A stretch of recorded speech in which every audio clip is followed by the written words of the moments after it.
Fala aí, turma, tudo bem? Como é que vocês estão? Olha só, gente, a gente vai aqui avançar num assunto que é importantíssimo, um assunto que sempre é cobrado no Enem, que sempre é cobrado em qualquer prova. É o assunto do Brasil republicano. Bem, nós vimos já as características do Brasil monárquico, do Brasil império, começando ali em 1822 com a independência, Dom Pedro I, e indo até o final ali com 64 anos do filho de Dom Pedro I, ou seja, Dom Pedro II, no ano de 1889, quando acontece a proclamação da República. Pois bem, o regime republicano é um regime totalmente diferente do monárquico, por quê? No regime republicano não existe a figura de um poder transmitido de geração em geração a partir da questão familiar, né? Então, como é que se define o regime monárquico? O chefe de governo, o chefe de Estado, é sempre aquele que é o primogênito de um outro anterior a ele, o pai ou a mãe, e que ele justamente passa a governar como chefe de Estado. Né?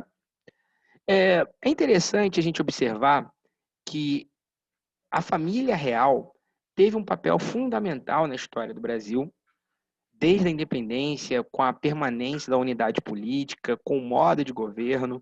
Né? Você observa que a América Latina, que foi colonizada pelos espanhóis, viraram aí mais de 20 repúblicas, e o Brasil, que foi colonizado por Portugal, se manteve unido em uma única unidade política chamada de Brasil. E como vocês observaram já, o reinado de Dom Pedro II, sobretudo, foi um reinado muito longínquo. Ele ficou quase 50 anos no poder, para ser mais exato, ele ficou 49 anos no governo. E era um governo muito enraizado na cultura brasileira, era um modo de governo muito enraizado na história do Brasil e que, da noite para o dia, né, acontece uma revolta republicana e acaba-se com a monarquia, como eu disse, da noite para o dia. E a partir do novo governo republicano, novas orientações passam a guiar o Estado brasileiro. Novas ideologias passam a comandar o Estado brasileiro e grupos políticos que antes não participavam do poder passam a diretamente participar do poder, como, por exemplo, os militares. Para ser mais exato, os primeiros anos da República foram governados pelos marechais do Exército, que era o cargo mais alto que existia da patente militar. Então, a gente vai ver aqui na nossa aula de hoje um pouco como foi a transição dessa monarquia para a república, e essa primeira república, ou como também é dito, né, República Velha, ela teve ali no seu início, ali de aproximadamente 5 anos, o governo de militares com as suas próprias características e com as suas visões. Né? Então, essa modificação política foi uma modificação essencial para a história do Brasil, e se o Brasil hoje é um país republicano, sem dúvida alguma, deve-se de alguma maneira a esse momento histórico em que nós, brasileiros, proclamamos a República. Né? Então a gente vai ver aqui algumas características essenciais desse período que são muito importantes para a gente perceber. Aqui está um esquema que eu fiz, né? Como você pode ver, ele muito bonito, né? Muito organizado, né? Que eu fiz ali uma arte para vocês observarem. O primeiro período republicano, ele vai de 1889, ou seja, desde a proclamação, até o ano de 1930, quando Getúlio Vargas toma o poder no Brasil na Revolução de 30. Esse período é o período chamado de Primeira República, ou também chamado de República Velha. E nós dividimos esse imenso período, ali de mais de 40 anos, e aqui vale lembrar que esse foi o maior período republicano da história do Brasil, até hoje, porque foi o período mais longínquo de um esquema político que existia durante todo esse período. Né?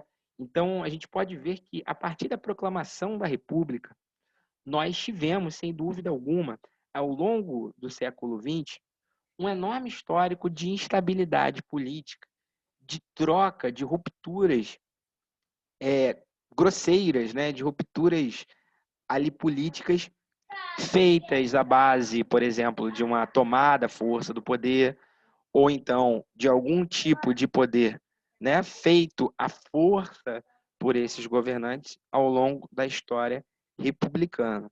E ali nós temos esses dois primeiros períodos, né, que é a chamada República das Espadas, ou também República dos Marechais, que foi a república em que quem comandava era o alto escalão do exército, ok?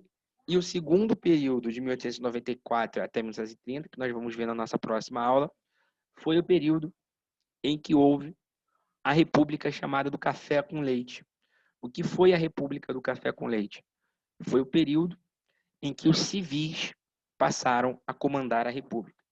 Mas isso a gente vai ver na próxima aula, ok? Hoje a gente vai atentar apenas a parte verde ali, a República das Espadas, a República dos Marechais, que teve como característica ali a tomada do poder pelos militares. Agora, é interessante a gente observar esse período como um período muito conflituoso, ok? A gente vai ver que teve várias revoltas, né? Ali, a proclamação da República, a partir dali até o ano de 1894, foi um ano muito controverso, com muitas revoltas, e a gente vai entender aqui essas características de instabilidade política que houve nesse período.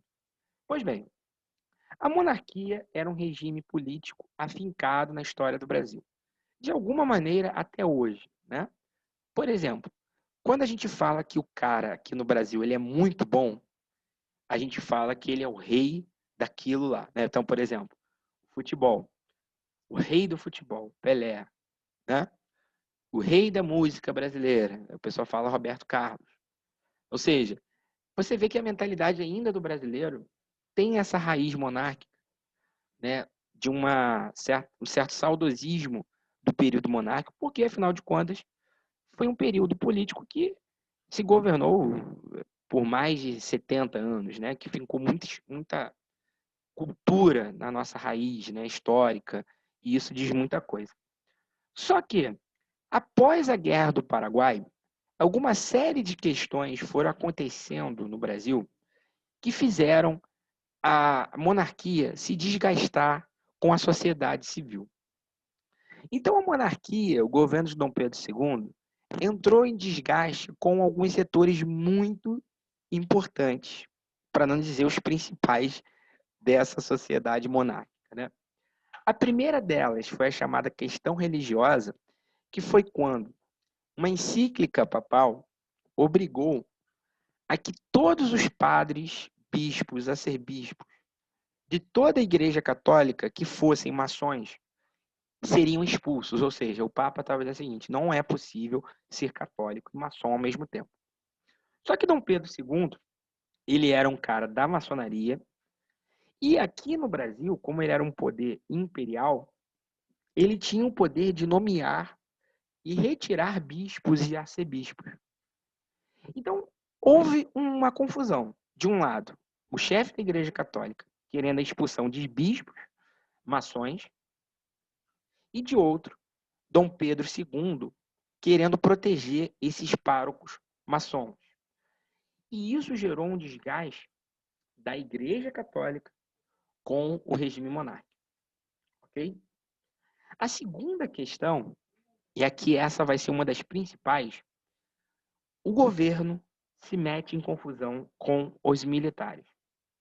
Os militares passam a constituir uma força existente no Brasil a partir da Guerra do Paraguai, porque antes, como a gente viu, não existia o Exército Nacional, né?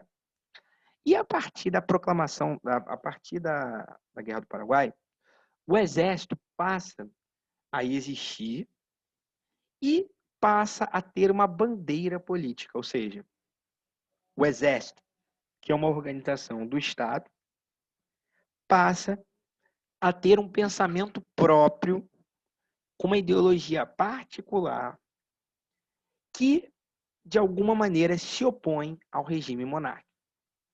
Então, historicamente, os primeiros militares, né, desse exército novo do Brasil, eles são duas coisas. Primeiro, republicanos, ou seja, contrários à monarquia, e são também abolicionistas. E o regime monárquico é um regime, por excelência, escravista. Então, houve uma série de conflitos ao longo da história, ali na década de 1880, ali no finalzinho do período monárquico, em que o exército e o rei, o imperador, tiveram algumas escaramuças, alguns conflitos, alguns litígios. E a principal foi a questão da prisão de alguns militares que falaram mal do regime monárquico na imprensa. Então, dentro de uma hierarquia militar, o chefe das Forças Armadas é o imperador, ok? E o cara lá de baixo, o cabo, até o general, até o marechal, prestam contas ao chefe de Estado, o imperador. Existe um regime hierárquico, rígido, em que um manda e o outro obedece. Então, o imperador, quando ele se viu traído por alguns militares que falaram mal dele na imprensa, a atitude, né, dentro da hierarquia é o quê? Aprisionar esses caras. Uma prisão disciplinar. Só que isso gerou, né, um grande conflito político, porque ao prender esses militares, a cúpula do exército, que já tinha um pensamento fora do pensamento monárquico, ou seja, republicano e abolicionista, eles passaram a ter maior consciência ainda, e maior apelo perante os militares. Então, isso foi a chamada questão militar. E o principal, gente, aqui o fundamental para a gente entender a queda do regime monárquico foi dessa senhora que está aí à direita, que foi a princesa Isabel. A princesa Isabel, ao acabar com a escravidão, com a Lei Áurea, né, e ali, naquele período, Dom Pedro II já estava doente, né, ele não estava muito bem de saúde, então quem exercia, às vezes, o poder na prática era a filha dele, a princesa Isabel. Ao ela fazer a abolição da escravidão, ela combina o seguinte, que a escravidão, o fim dela deve ser uma questão humanitária, ou seja, deve-se acabar com a escravidão, porque é errado prender homens, ser dono de outros homens ou mulheres.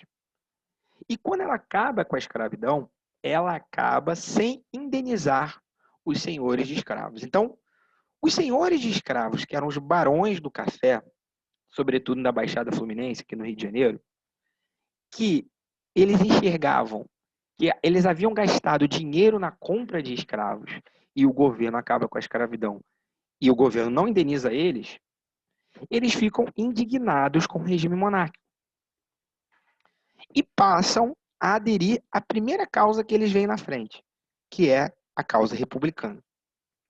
Então, né, essa medida da abolição da escravidão sem indenização fez com que os escravistas, os senhores de escravos, os barões, ficassem indignados com o regime republicano, com o regime monárquico, e passassem a adoçar qualquer outra ideologia que tivesse à frente, no caso, a república.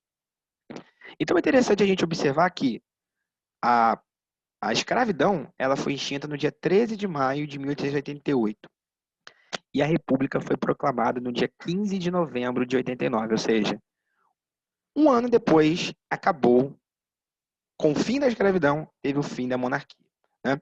Então a gente entende como esses três fatores aí, os principais para a gente entender por que esse regime caiu, um regime que era tão profícuo e tão arraigado na história do Brasil. Agora, a proclamação da República ela é muito controversa. Você pode ver que a independência do Brasil, dia 7 de setembro, é uma data comemorada de alguma maneira pelos brasileiros. Tem parada cívica, tem algum tipo de festa, é um feriado nacional. Né? Temos vários feriados nacionais no Brasil. Mas o feriado mais esquecido e que não tem muita comemoração, não tem nada praticamente, é o 15 de novembro. Por quê? O 15 de novembro é o dia da proclamação da República. E a proclamação da República, ela foi muito controversa. Por que ela foi controversa?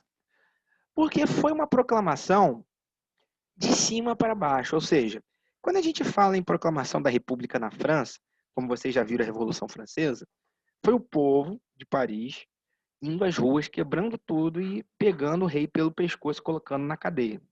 Né? Isso foi a proclamação da República na França. Mas como é que foi a proclamação da República no Brasil?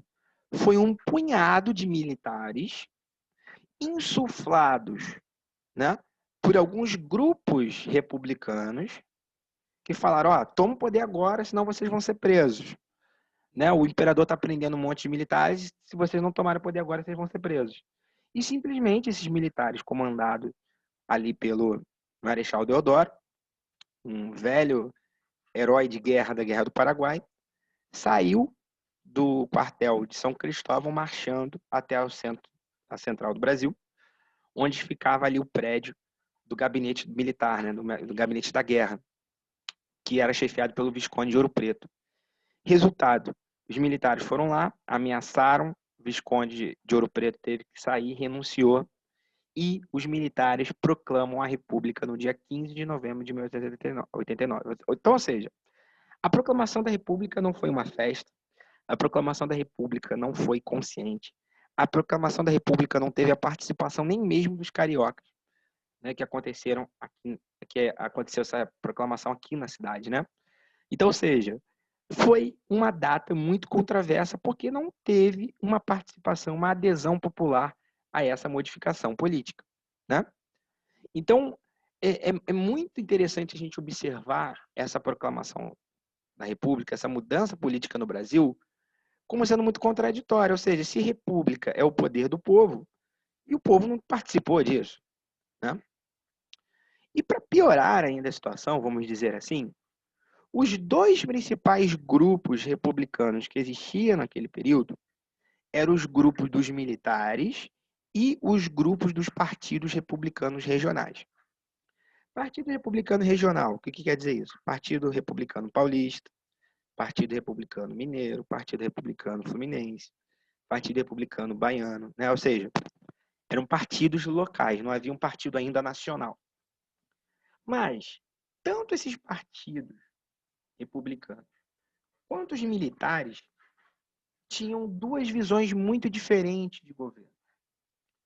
Os militares, eles defendiam a ordem e o progresso, que é o lema do positivismo. O lema do positivismo, ordem e progresso, que está na nossa bandeira, né, até hoje, é um lema que resume basicamente o seguinte: o governo do Brasil deve ser um governo forte, centralizado e que não tenha a necessidade de fiscalização por outro poder, ou seja, o poder legislativo. Então, quem são os positivistas? São aqueles caras que defendem um regime mais autoritário, mais centralizador e, ao mesmo tempo, com algum tipo de, como podemos chamar de ditadura, porque eles não tinham o poder legislativo. Ninguém fiscalizava o poder executivo. Eram apenas eles que mandariam no poder. Ok? Por outro lado, nós tivemos a experiência do apoio de partidos republicanos. E o que eles defendiam? Eles tinham uma inspiração federalista. Ou seja, se os militares eram positivistas, os partidos republicanos eles eram federalistas. E quem eram os federalistas? Eram aqueles que se inspiravam nos Estados Unidos, ou seja, que o Estado tivesse mais autonomia frente ao poder central. Que o Estado tivesse leis próprias que tivesse a característica peculiar daquele Estado. Então, ou seja, uma legislação específica paulista, uma legislação específica fluminense, uma legislação específica baiana. Ou seja, eles queriam um poder descentralizado.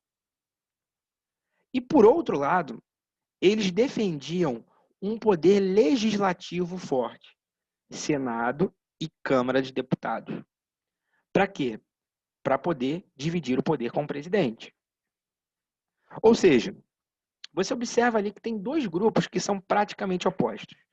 Positivistas, centralizadores e autoritários, e, por outro, os partidos republicanos, que eram federalistas, defendiam um poder descentralizado e defendiam, de alguma maneira, um poder legislativo forte.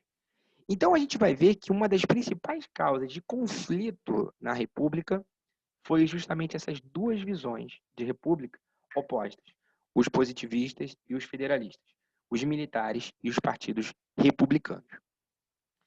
Inicialmente, né, justamente, vence, vamos dizer assim, o lado militar, porque o presidente é o Marechal Deodoro. E o Marechal Deodoro, ele implementa uma série de medidas importantes, né, com caráter republicano. Ele institui o fim do poder moderador, ele cria uma nova bandeira, que é a bandeira da Ordem e Progresso. Ele institui o Estado laico no Brasil, ou seja, um Estado que não vai ter mais uma religião oficial, vai ser uma religião, ou melhor, vai ser um Estado não religioso. E o governo provisório, né, que é esse governo de Deodoro, faz uma medida econômica muito controversa, que foi o chamado encilhamento. Para incentivar a atividade econômica e a atividade industrial, o que é feito perante o governo? É feito a impressão de dinheiro. Então, ou seja, precisa-se de dinheiro, vamos imprimir e vamos botar para circular. Qual é o problema disso? Né? O problema é que o dinheiro ele é só um pedaço de papel impresso. Só que o dinheiro ele não representa apenas cores e números e um nome de uma moeda. O dinheiro ele representa o reflexo da riqueza de um país. Então, ou seja, se um governo passa a distribuir um monte de dinheiro, imprimindo um monte de dinheiro, tende-se a aumentar o preço das coisas. Então fica empatado. Ah, aumentou o preço? Ou melhor, distribuiu mais dinheiro? Tem mais pessoa com dinheiro? Show. Mas também aumenta-se o preço.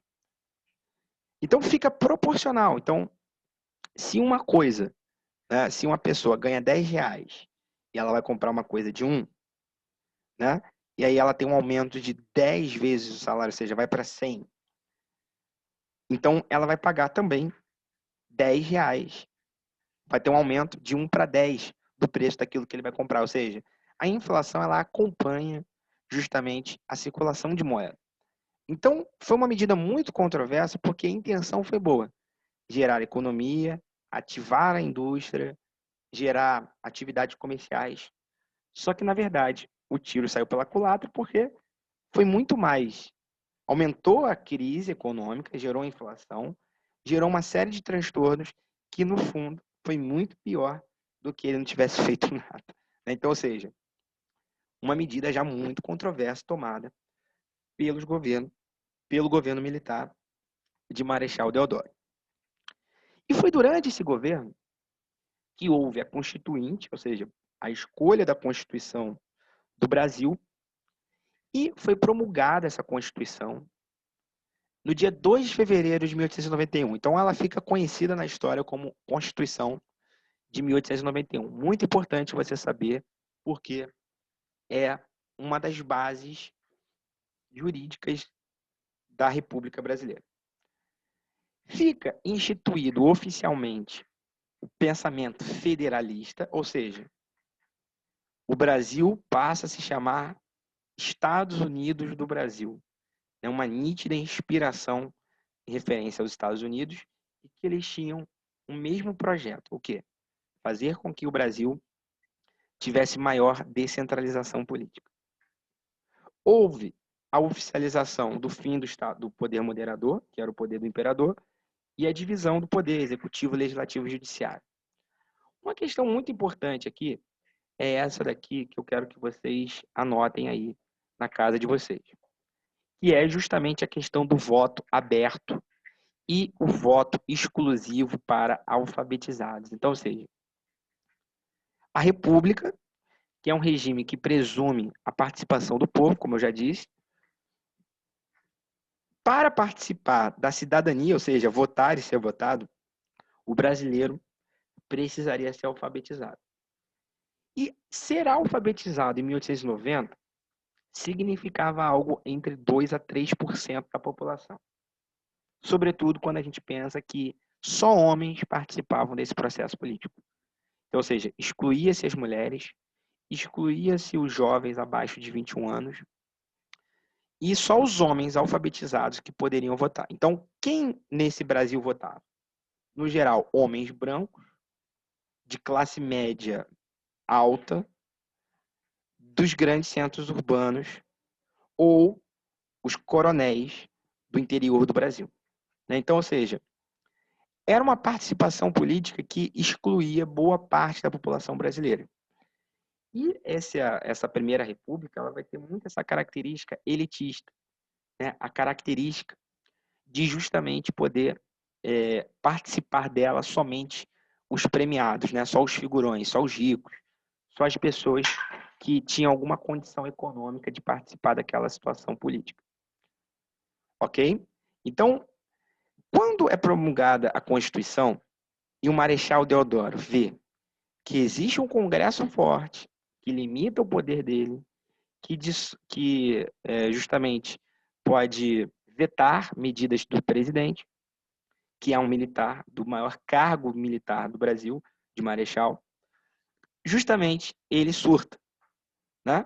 Porque ele pensa que, como presidente, ele daria continuidade como se fosse o poder moderador do imperador. Só que não. Então, o Congresso passa a fazer uma campanha contra o presidente, legítima, né? Uma democracia, o Congresso pode ser contra o presidente, né? E justamente o Congresso passa a vetar uma série de medidas. E aí entra a primeira grande confusão, né? O Marechal Deodoro, então presidente, mal funcionando o Congresso, menos de um ano, no dia 3 de novembro, ele manda fechar o Congresso. Ao fechar o Congresso, todo mundo olha e pensa, esse cara vai montar uma ditadura, né? Esse cara vai fazer uma, uma ditadura, vai fechar o Congresso e vai governar de maneira despótica. E isso faz com que uma série de setores da sociedade se voltem abertamente contra o presidente. E um desses setores é a Marinha, que na época era chamada de Armada, né? Ou seja, era um sinônimo, né, de Marinha, que a Marinha é um nome mais recente. Então a Armada Brasileira, comandada pelo almirante Custódio de Mello, ele ameaça bombardear o Rio de Janeiro, a capital da República, o Distrito Federal, né? Se Deodoro não renunciar. Ou seja, ele exige a renúncia de Deodoro. Então, o Marechal Deodoro, para evitar um banho de sangue, uma guerra civil, ele renuncia. E quem assume, então, é o seu vice, Marechal Floriano Peixoto.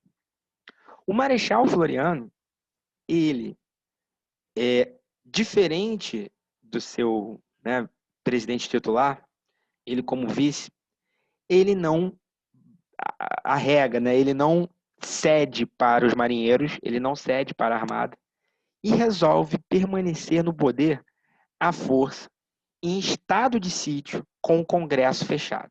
É por isso que ele é conhecido como Marechal de Ferro, por conta de sua dureza, né? Porque ele justamente governa de uma maneira ali muito próxima ao que a gente pode falar de uma ditadura. O governo de Marechal Floriano Peixoto, que assume em novembro de 1891. Então, mal ele assume e já começa mais conflitos. E dois grandes conflitos acontecem. Acontece a segunda revolta da Armada, onde o mesmo almirante Custódio de Mello exige a renúncia do presidente, com justamente ameaçando o bombardeamento do Rio de Janeiro. Só que dessa vez, ao invés dele justamente ceder, né, como fez o Marechal Deodoro, o Marechal Floriano Peixoto ele vai lá e contrata navios mercenários, né, navios estrangeiros, paga eles para poder destruir a Armada Nacional. Então você olha que bagunça, né, o Brasil nesse primeiro momento republicano. O exército no poder briga com a marinha, né? E há um verdadeiro conflito de bombardeamento. Parte da Igreja da Candelária, no Rio de Janeiro, foi destruída por causa desse bombardeamento. prédios foram explodidos também nesse período, por conta justamente dessa revolta. E a outra revolta é uma revolta interna no Rio Grande do Sul, mas que vai gerar um conflito nacional, porque é uma mesma disputa, é uma disputa de uma república, ou um poder positivista, centralizador, autoritário, ou uma república federalista com poder descentralizado e com poder legislativo forte. Então, acontece uma revolta no Rio Grande do Sul no ano de 1893, em que o governador de lá, um positivista chamado Júlio de Castilhos, ele resolve fechar o parlamento gaúcho e permanecer no poder a partir de uma ditadura positivista. Obviamente, o Partido Federalista, né, do Rio Grande do Sul não aceita e entra-se num conflito civil, numa guerra civil, envolvendo os próprios gaúchos, em que, de um lado, existia o poder positivista do governador Júlio de Castilhos e, de outro, da oposição da visão federalista. Resultado, né? Qual você acha que vai ser a posição do presidente Floriano Peixoto? Vai ser apoiar os federalistas ou os positivistas? É claro que vai ser os positivistas, porque ele tem um alinhamento ideológico. Eles são pessoas que querem um fechamento do Congresso, que querem governar de uma maneira, de certa forma, despótica, né? Então, esse conflito que é interno no Rio Grande do Sul passa a ter uma interferência das tropas federais com a anuência do presidente Floriano Peixoto, o Marechal, é um Marechal de Ferro, e que justamente passa a defender o governador e atacar os federalistas do Rio Grande do Sul. Então você observa que esses primeiros anos da República foram anos de muitos conflitos políticos, de disputas. Se por um lado a tomada do poder foi fácil e tirar o Dom Pedro II do poder foi fácil, por outro, não foi nada fácil permanecer no poder. O Marechal Deodoro teve que renunciar e o Marechal Floriano governou ao longo ali de seus 4 anos no poder, quase sempre com o Congresso fechado em estado de sítio, né? Então a gente vê os primeiros conflitos e instabilidades nessa virada política do Brasil, de monarquia para a república. Gente, façam os exercícios aí da apostila. Valeu, gente. Tchau, tchau.